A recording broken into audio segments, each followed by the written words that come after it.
এই judicial core মাধ্যমে কোন কোন জায়গায় পরিবর্তন ঘটানো যায় এই বিষয়গুলো একটু জানার চেষ্টা করি। প্রথমত, এর মাধ্যমে সরকারের কোনো সিদ্ধান্ত বা কার্যক্রম বাতিল বা সীমিত করা যায়। নাম্বার 2, এর মাধ্যমে প্রধানমন্ত্রীর পদ বা অন্য গুরুত্বপূর্ণ পদে থাকা ব্যক্তিকে অপসারণ করা যায় জুডিশিয়াল ক্যুর মাধ্যমে।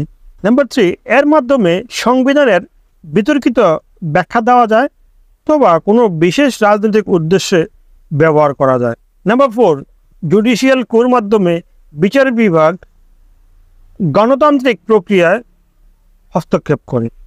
পাকিস্তানে 1993 সালে নওয়াজ শরীফ সরকারকে এই জুডিশিয়াল ক্যুর মাধ্যমে অপসারণ করা হয়। তাছাড়া থাইল্যান্ডে 2006 সালে আমরা জুডিশিয়াল ক্যু দেখতে পাই। জুডিশিয়াল ক্যুর মতো মিলিটারি ক্যু বা